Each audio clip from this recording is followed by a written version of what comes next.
આજે આવો આપણે પરમેશ્વર જે શરીરમાં આવ્યા અને સંતો ઉપદેશ શીર્ષક સાથે પરમેશ્વરના વચનનો અભ્યાસ કરીએ. લગભગ 2000 વર્ષ પહેલા પ્રથમ ચર્ચના સંતોને પવિત્ર આત્મા પ્રાપ્ત થયો અને તેમણે ધન્ય જીવન જીવ્યું. આજે આવો આપણે તેમની સ્થિતિની તપાસ કરીએ. બાઇબલની શિક્ષાઓને જોતા આવો આપણે પરમેશ્વરના શરીરમાં આવવા વિશે વિચારીએ. પ્રથમ ચર્ચના સંતોની જેમ આપણે પવિત્ર આત્મા પ્રાપ્ત કરવા માટે પરમેશ્વરનું સ્વાગત કેવા પ્રકારના વિશ્વાસથી કરવું જોઈએ, આવો આપણે સાથે મળીને આ બાબત વિશે વિચારીએ. શું બાઇબલ તે પ્રબોધકો દ્વારા નથી લખવામાં આવી જે આપણને ઉદ્ધારનું જ્ઞાન આપવા માટે આત્માથી પ્રેરિત થયા હતા? સૌથી પહેલા આવો આપણે જૂના કરારમાં ઈસુ ખ્રિસ્ત વિશેની ભવિષ્યવાણીઓનો અભ્યાસ કરીએ.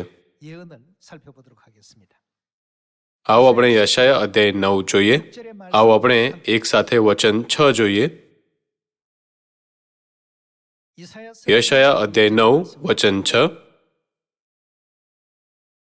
કેમ કે આપણે માટે છોકરો જન્મ્યો છે, આપણને પુત્ર આપવામાં આવ્યો છે, તેની ખાંદ પર રાજ્યાધિકાર રહેશે અને તેને અદ્ભુત મંત્રી, પરાક્રમી ઈશ્વર, સનાતન પિતા ને શાંતિનો સરદાર એ નામ આપવામાં આવશે.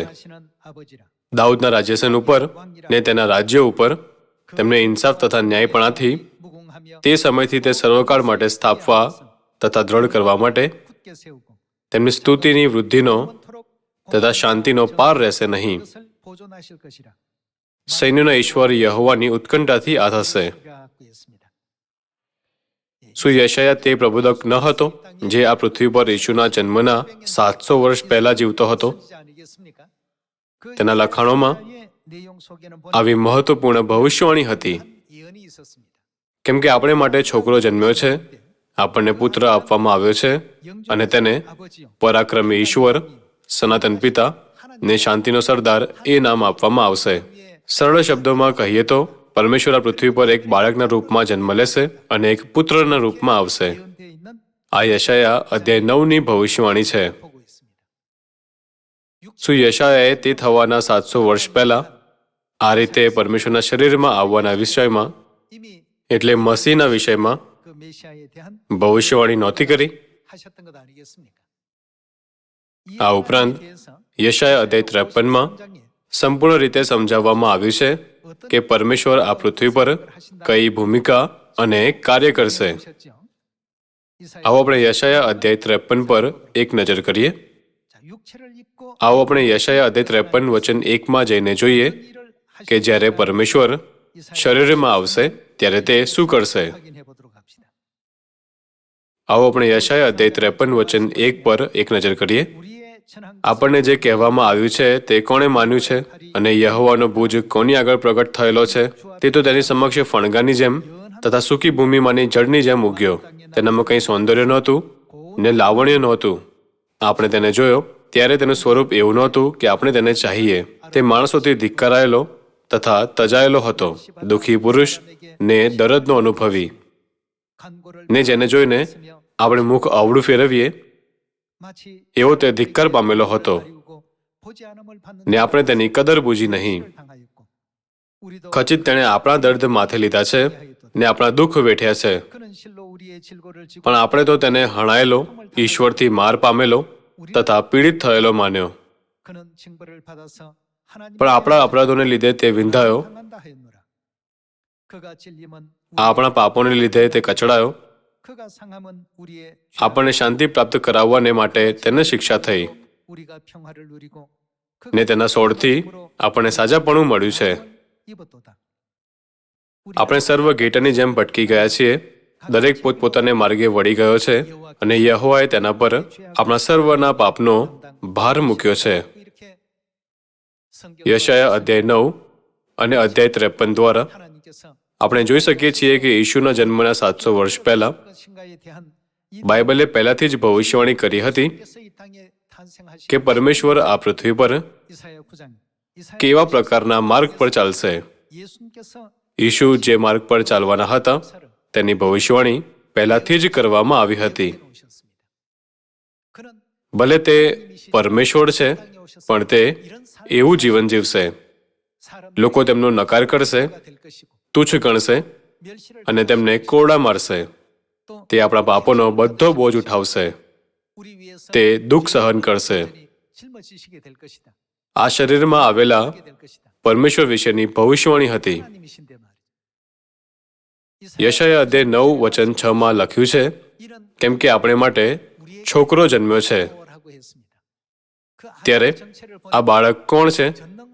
પરાક્રમી ઈશ્વર, સનાતન પિતા. સરળ શબ્દોમાં કહીએ તો શું તેનો અર્થ આ નથી કે પિતા પરમેશ્વર આ પૃથ્વી પર શરીરમાં આવશે? પછી તે કેવા પ્રકારનું કાર્ય પૂરું કરશે? આપણે જોઈ શકીએ છીએ કે યશાયા અધ્યાય 53 તેમના શરીરમાં આવવાનું કારણ સમજાવે છે. ભવિષ્યવાણી કરવામાં આવી છે કે તે આપણું દર્દ ઉઠાવી લેશે અને આપણા પાપોનો સર્વ બોજ ઉઠાવી લેશે. આપણે યશાયા અધ્યાય 53માં આ ભવિષ્યવાણીની ખાતરી કરી શકીએ છીએ. જો પરમેશ્વર આ પૃથ્વી પર આ હેતુ સાથે આવ્યા તો માનવજાતિએ યોગ્ય રીતે શું કરવું જોઈએ? તેમણે દરરોજ તેમની સેવા કરવી જોઈએ. શું તમે સંમત નથી?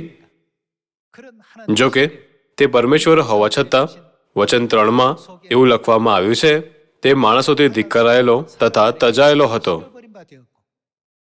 ભલે તે પરમેશ્વર છે, પણ માણસોથી તેમનું સ્વાગત નહીં કરવામાં આવે, પરંતુ તેમનો નકાર કરવામાં આવશે.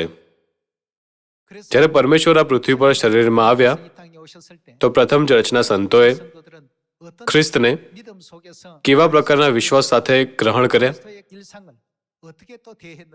જ્યારે આપણે માર્કની ઉપરની ઓરડીમાં 50મા દિવસે પવિત્ર આત્મા પ્રાપ્ત કરવા સુધીની પ્રક્રિયા પર નજીકથી નજર નાખીએ છીએ તો આપણે જ્ઞાન પ્રાપ્ત કરી શકીએ છીએ કે પવિત્ર આત્માના આ અંતિમ યુગમાં આપણે સ્વર્ગીય પિતા અને સ્વર્ગીય માતા પર કેવા પ્રકારનો વિશ્વાસ રાખવો જોઈએ.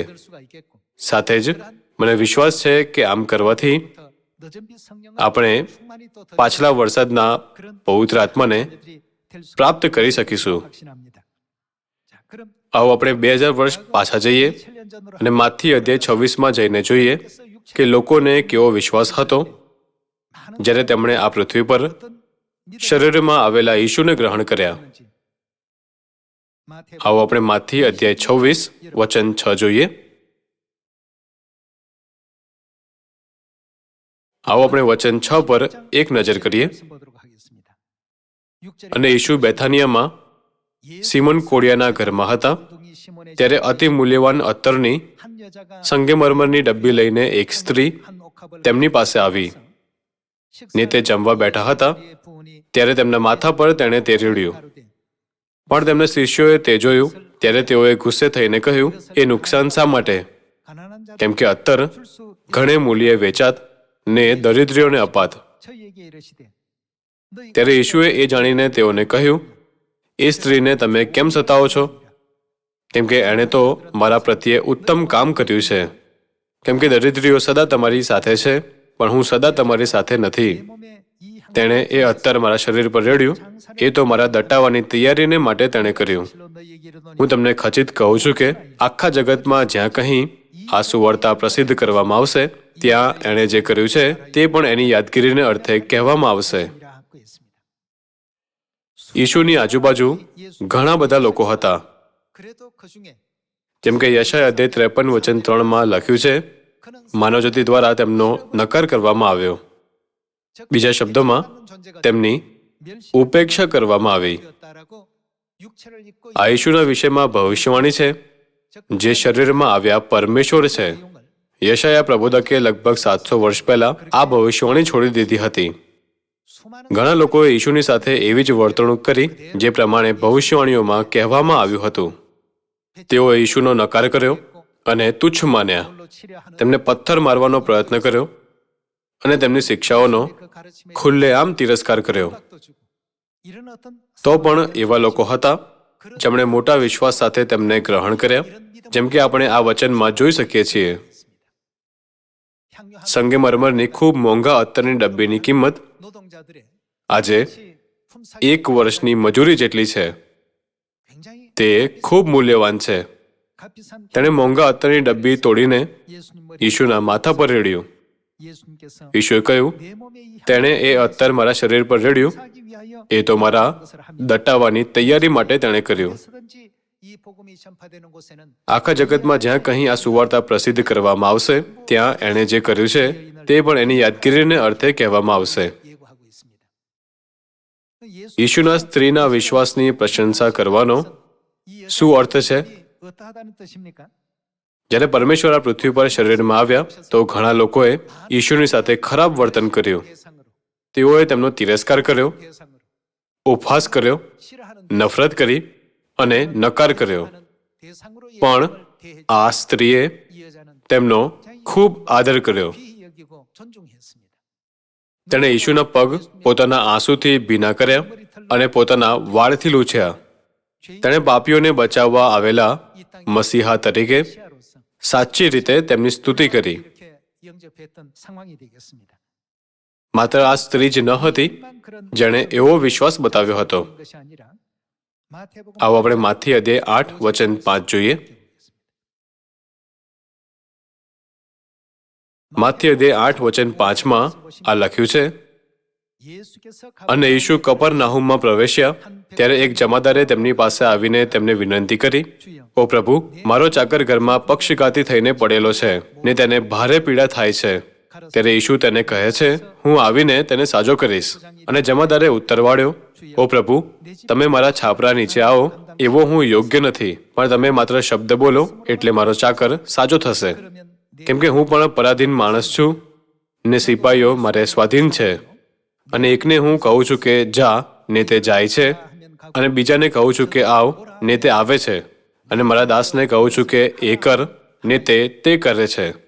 ત્યારે યીશુ તે સાંભળીને અચરજ થયા ને પાછળ આવનારાઓને તેમણે કહ્યું, હું તમને ખચિત કહું છું કે આટલો વિશ્વાસ મેં ઇઝરાયલમાં પણ જોયો નથી. જમાદારને એટલું સન્માનિત અને આભારી લાગ્યું કે યીશુ જેવા મહાન અને પવિત્ર તેના સેવકને સાજા કરવા માટે તેના ઘરે આવશે. તેથી તેણે કહ્યું, મારી પાસે પણ સૈનિકો છે. એકને હું કહું છું કે જા ને તે જાય છે, અને બીજાને કહું છું કે આવ ને તે આવે છે. તમે મારા છાપરા નીચે આવો એવો હું યોગ્ય નથી, પણ તમે માત્ર શબ્દ બોલો એટલે મારો ચાકર સાજો થશે. ભલે યીશુ ઇઝરાયલમાં ઘણા લોકોને મળ્યા, પણ તેમાંથી મોટા ભાગના તેમને સાચી રીતે સમજવામાં અને તેમને ગ્રહણ કરવામાં નિષ્ફળ થયા. તેથી તેમણે કહ્યું, આટલો વિશ્વાસ મેં ઇઝરાયલમાં પણ જોયો નથી. એવા લોકો હતા જેમણે તેમનો તિરસ્કાર કર્યો, સતાવણી કરી અને નકાર કર્યો, પરંતુ આ રીતે ઘણા લોકોએ તેમનું સ્વાગત ન કર્યું. ભલે પરમેશ્વર આ પૃથ્વી પર આવ્યા, પણ મોટા ભાગના લોકોએ આ રીતે પ્રતિક્રિયા આપી. બહારથી એવું લાગતું હતું કે ઘણા લોકોમાં વિશ્વાસ હતો, પરંતુ તેમનો સાચો વિશ્વાસ તરત જ પ્રગટ થયો જ્યારે પરમેશ્વર તેમને સીધા મળવા માટે શરીરમાં આ પૃથ્વી પર આવ્યા. ખારું પાણી અને તાજા પાણી વિશે વિચારો. જ્યારે બંને પોતપોતાની પ્રવાહી અવસ્થામાં હોય છે તો આ કહેવું મુશ્કેલ છે કે કયું ખારું પાણી છે અને કયું તાજું પાણી છે. એવું લાગે છે કે કોઈ ફરક નથી. જો કે જ્યારે તેમને લાંબા સમય સુધી તડકામાં રાખવામાં આવે છે તો તાજું પાણી બાષ્પીભવન થઈ જાય છે, જેનાથી કોઈ નિશાની નથી રહેતી. પરંતુ ખારા પાણીનું શું થાય છે? તે મીઠાના સફેદ ક્રિસ્ટલ્સ બનાવે છે. તે જ રીતે જેમની પાસે વિશ્વાસ છે અને જેમની પાસે માત્ર તેનું સ્વરૂપ છે, તેમની વચ્ચે તફાવત છે. તે સ્ત્રીનો વિચાર કરો જેણે યીશુના માથા પર અત્તર રેડ્યું હતું, અને જમાદારનો વિચાર કરો જેણે યીશુનો આદર કર્યો.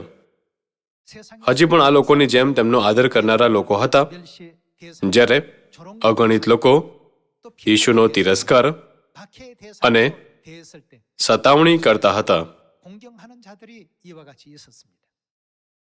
છેવટે પરમેશ્વર કોને પવિત્ર આત્મા આપશે? આપણે સાચી રીતે ઓળખવાની જરૂર છે કે આ ઇતિહાસ નવા કરારમાં કેમ નોંધ કરવામાં આવ્યો છે અને તે આજે આપણને કેમ આપવામાં આવે છે.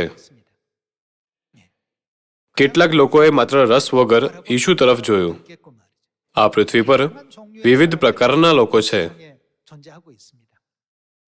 આપણે ઇતિહાસમાંથી આ શોધવું જોઈએ કે પવિત્ર આત્મામાં નિવાસ કરનારી શરતોને કોણે પૂરી કરી, અને એવું કરીને આપણે તેમના બધા અનુકરણીય વિશ્વાસના કાર્યો અને વિશ્વાસના માર્ગનું પાલન કરવું જોઈએ. આવો આપણે માથી અધ્યાય 9 પર જઈએ. આવો આપણે માથી અધ્યાય 9 વચન 18 જોઈએ. ને તેઓને આ વાત કહેતા હતા તેવામાં જુઓ, એક અધિકારી આવીને તેમને પગે લાગીને કહે છે, મારી દીકરી હવે તો મરી ગઈ હશે, પણ તમે આવીને તમારા હાથ તેના પર મૂકો એટલે તે જીવિત થશે. ત્યારે ઈશુ ઉઠીને પોતાના શિષ્યો સહિત તેની પાછળ ગયા. અને જુઓ, એક સ્ત્રીને 12 વર્ષથી લોહીવા હતો. તે ઈશુની પાછળ આવીને તેમના વસ્ત્રની કોરને અડકી, કેમ કે તેણે પોતાના મનમાં ધાર્યું કે જો હું માત્ર એમના વસ્ત્રને અડકું તો હું સાજી થઈ જઈશ. ત્યારે ઈશુએ પાછા ફરીને તથા તેને જોઈને કહ્યું, દીકરી, હિંમત રાખ, તારા વિશ્વાસે તને સાજી કરી છે. અને તે સ્ત્રી તે જ ઘડીથી સાજી થઈ. જેમ કે આપણે અહીં જોઈ શકીએ છીએ, જ્યારે બીજાઓએ ઈશુની મજાક ઉડાવી અને નિંદા કરી, પણ આ સ્ત્રી અલગ હતી. તેને ખાતરી હતી કે જો તે માત્ર ઈશુના વસ્ત્રને અડશે તો તે સાજી થઈ જશે અને બચી જશે. જ્યારે પરમેશ્વર બાળકના રૂપમાં આ પૃથ્વી પર આવ્યા તો તે ઘણા બધા પ્રકારના લોકોને મળ્યા. એવા લોકો હતા જેમણે તેમનો સ્વાગત કર્યો, જેઓએ અડચણ ઊભી કરી, તેમનો તિરસ્કાર કર્યો અને તેમનો ઉપહાસ કર્યો. ત્યારે પરમેશ્વરે કોના પર પવિત્ર આત્મા વરસાવ્યો? આજે આપણે ન માત્ર પાછલા વરસાદના પવિત્ર આત્માની માંગ કરવી જોઈએ, પરંતુ પ્રથમ ચર્ચના ઇતિહાસ દ્વારા પણ શું આપણે એકવાર ફરીથી આપણા વિશ્વાસનું પુનર્ગઠન ન કરવું જોઈએ? જ્યારે પરમેશ્વર આ પૃથ્વી પર શરીરમાં આવ્યા તો તે ઘણા બધા પ્રકારના લોકોને મળ્યા. ઈશુ પર અત્તર રેડનારી સ્ત્રી, જમાદાર અને લોહી વહેવાથી પીડિત સ્ત્રી સિવાય બીજું કોણ છે જે પવિત્ર આત્મા પ્રાપ્ત કરી શકે છે? પરમેશ્વર શરીરમાં આવ્યા અને ઘણા બધા પ્રકારના લોકોને મળ્યા. યહુદા ઇસ્કારિયોત, પીટર, બીજા શિષ્યો, પિલાત અને પ્રમુખ યાજક અને પ્રમુખ યાજકના સેવકો જે ઈશુને પકડવા આવ્યા હતા. પરમેશ્વર બધા પ્રકારના લોકોને મળ્યા જેથી તેઓ પોતાના પાપો માટે બહાનું ન બનાવી શકે. જ્યારે આપણે સુવાર્તાની પુસ્તકો વાંચીએ છીએ તો આપણે જોઈ શકીએ છીએ કે પરમેશ્વર શરીરમાં કેવી રીતે આવ્યા અને બધાને મળ્યા અને તેમનું રૂપ, પ્રવૃત્તિઓ અને વાતાવરણને સમજી શકીએ છીએ. એમ કરતી વખતે આપણે પોતાની સરખામણી તે લોકોની સાથે કરવાની જરૂર છે. આપણે આત્મા અને કન્યા સાથે કેવું વર્તન કરી રહ્યા છીએ? આવો આપણે અધ્યાય 15 પર જઈએ. આવો આપણે માથી અધ્યાય 15 વચન 21 પર એક નજર કરીએ. અધ્યાય 15 વચન 21માં આ લખ્યું છે, એ પછી ઈશુ ત્યાંથી નીકળીને તૂર તથા સિદોનની સીમમાં ગયા, અને એક કનાનની સ્ત્રીએ તે સીમમાંથી આવીને બૂમ પાડીને તેમને કહ્યું, ઓ પ્રભુ, દાઉદના દીકરા, મારા પર દયા કરો, મારી દીકરી દુષ્ટ આત્માથી બહુ પીડા પામે છે. પણ ઈશુએ તેને કશો જવાબ આપ્યો નહીં, અને તેમના શિષ્યોએ આવીને તેમને વિનંતી કરી, આ સ્ત્રીને વિદાય કરો, કેમ કે તે આપણી પાછળ બૂમ પાડ્યા કરે છે. પણ ઈશુએ ઉત્તર આપ્યો, ઇઝરાયલના ઘરના ખોવાયેલા ઘેટા સિવાય બીજા કોઈની પાસે મને મોકલવામાં આવ્યો નથી. એટલે સ્ત્રીએ આવીને તેમને પગે લાગીને કહ્યું, ઓ પ્રભુ, મને મદદ કરો. પણ તેમણે ઉત્તર વાળ્યો, છોકરાની રોટલી લઈને કૂતરાને નાખવી વાજબી નથી. પણ સ્ત્રીએ કહ્યું, ખરું પ્રભુ, કેમ કે કૂતરા તો પોતાના ધણીઓના મેજ પરથી જે કકડા પડે છે તે ખાય છે. ત્યારે ઈશુએ તેને કહ્યું, ઓ બાઈ, તારો વિશ્વાસ મોટો છે, જેવું તું ચાહે છે તેવું તને થાવ. અને તે જ ઘડીએ તેની દીકરી સાજી થઈ. જ્યારે ઈશુએ સુવાર્તાથી સંબંધિત ઘણા કાર્યો કર્યા તો ઘણા લોકોએ તેમની મજાક ઉડાવી, પરંતુ જો કે ઘણા ઓછા, પણ એવા લોકો પણ હતા જેમણે ખ્રિસ્તને શરીરમાં આવેલા સાચા પરમેશ્વરના રૂપમાં ઓળખ્યા. કનાનની સ્ત્રી તેમાંથી એક હતી. ઈશુએ કહ્યું, છોકરાની રોટલી લઈને કૂતરાને નાખવી વાજબી નથી. ઇઝરાયલના ઘરના ખોવાયેલા ઘેટા સિવાય બીજા કોઈની પાસે મને મોકલવામાં આવ્યો નથી.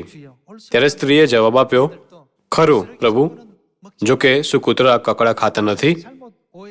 જો ગેરસમજ થાય તો કોઈ વિચારી શકે છે, ઓહ, શું ઈશુ મને ખૂબ બદનામ નથી કરી રહ્યા? તે એવું કેવી રીતે કહી શકે છે?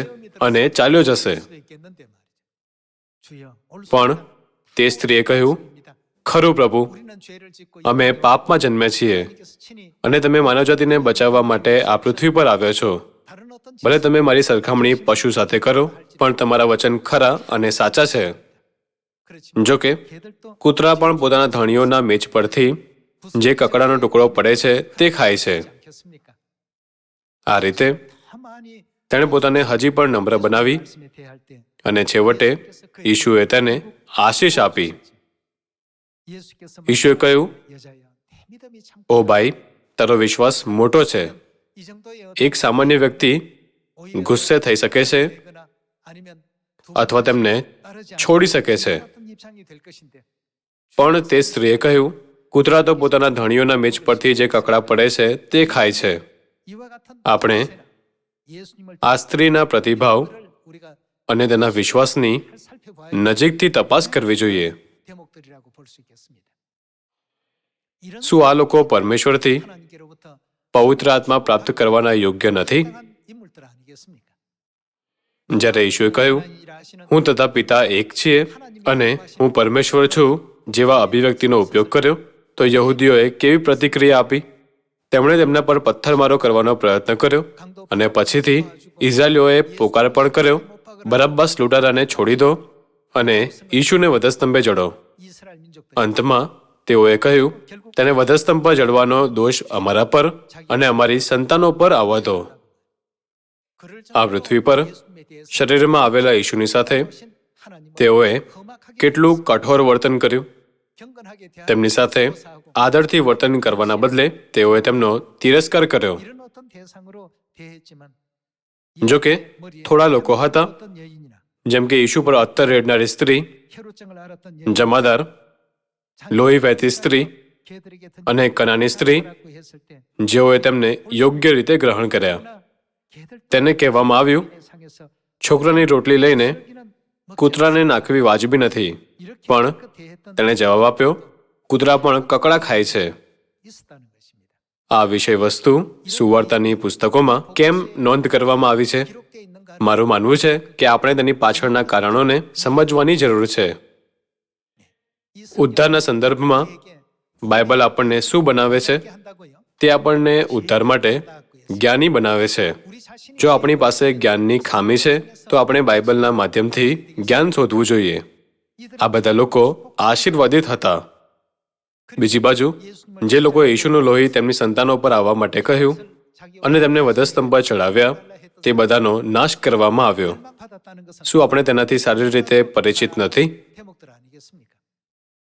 શું આપણે બાઇબલ દ્વારા એવું જ્ઞાન ન શીખવું જોઈએ? આવો આપણે લુક અધ્યાય 19 પર જઈએ. આવો આપણે લુક અધ્યાય 19 વચન 1 જોઈએ. તે યરીખોમાં થઈને જતા હતા. જાખી નામે એક પુરુષ હતો. તે મુખ્ય જકાતદાર હતો અને શ્રીમંત હતો.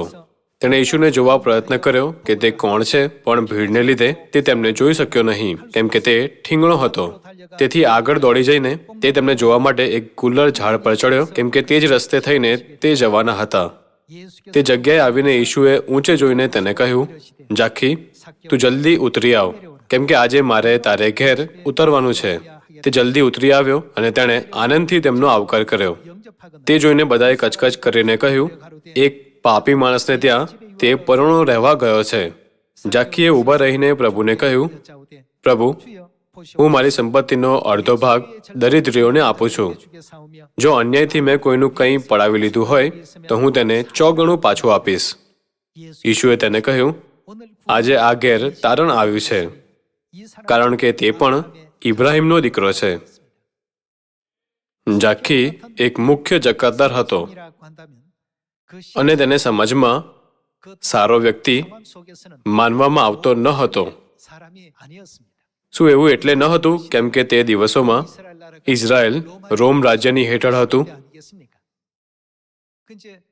તેણે ઇઝરાયલીઓ પાસેથી કર વસૂલ્યો અને તેમને રોમન સામ્રાજ્યને સોંપી દીધો.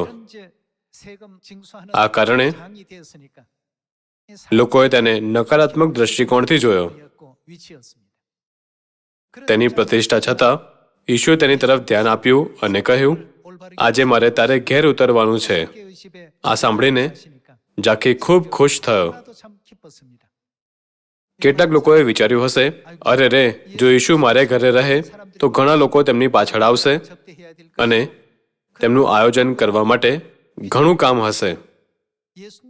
જે લોકો યીશુને યોગ્ય રીતે ન સમજી શક્યા તેમણે એવું વિચાર્યું હશે, પરંતુ જાખી આનંદથી ભરાઈ ગયો. તે આ વાતથી ખૂબ ખુશ થયો કે યીશુ તેના ઘરે આવી રહ્યા છે અને કહ્યું, પ્રભુ, હું મારી સંપત્તિનો અડધો ભાગ દરિદ્રીઓને આપું છું. આ લોકોના કિસ્સા પર વિચાર કરો. આખી બાઇબલમાં જેમણે યીશુનો આદર કર્યો, યીશુએ તેમને કેવો પ્રતિભાવ આપ્યો? આ ઘેર શું આવ્યું છે? તેમણે કહ્યું, આજે આ ઘેર તારણ આવ્યું છે.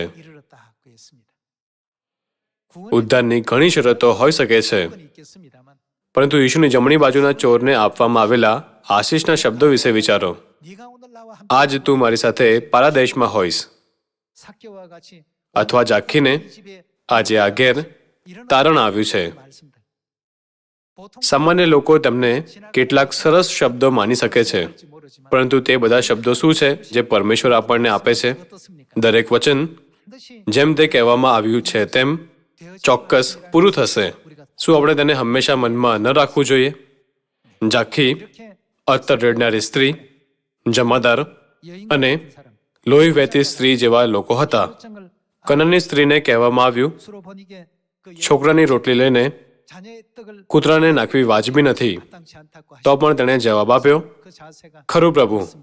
તે સાચી રીતે સમજી ગઈ કે યીશુ કોણ છે.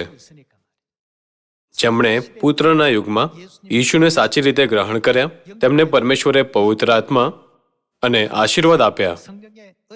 તેમણે તેઓને તેમને સાચી રીતે ઓળખવાનું જ્ઞાન અને વધારે વિશ્વાસ પણ આપ્યો.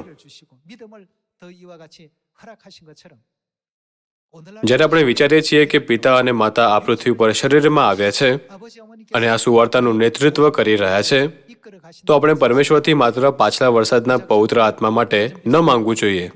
પિતા પવિત્ર આત્મા પ્રાપ્ત કરવાની પૂર્વ શરત વિશે શું કહે છે? શું તે આ નથી કહેતા કે આપણે પહેલા પરમેશ્વરને ઓળખવા જોઈએ? આ લોકોએ પરમેશ્વરને સાચી રીતે ગ્રહણ કર્યા કેમ કે તેઓ તેમને ઓળખતા હતા. બીજી બાજુ જેઓ યીશુને ઓળખતા ન હતા તેમણે તેમને પથ્થર મારવાનો પ્રયત્ન કર્યો અને તેમને વધસ્તંભે ચડ્યા. આજે આવો આપણે પરમેશ્વર વિશે વિચારીએ જે આપણી સાથે નિવાસ કરે છે. પરમેશ્વર સ્વર્ગની મહિમામાં સિંહાસન પર બિરાજમાન હોવા જોઈએ, તો પણ પરમેશ્વર શરીર પહેરીને આપણા ઉદ્ધાર માટે આ પૃથ્વી પર આવ્યા.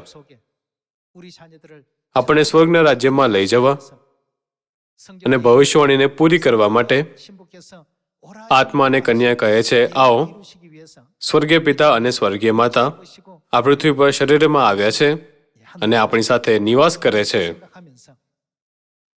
શું આપણે જમાદારની જેમ પિતા અને માતાનું સન્માન કરી રહ્યા છીએ? શું આપણે ઝાંખીની જેમ પિતા અને માતાની સેવા કરી રહ્યા છીએ? આ બધી બાબતો પર વિચાર કરીને આવો આપણે આજના શીર્ષક પરમેશ્વર જે શરીરમાં આવ્યા અને સંતો અને તે સંબંધ પર વિચાર કરીએ, જે પરમેશ્વર જે શરીરમાં આવ્યા અને સંતો વચ્ચે છે. આવો આપણે માથી અધ્યાય 11 વચન 2 પર એક નજર કરીએ.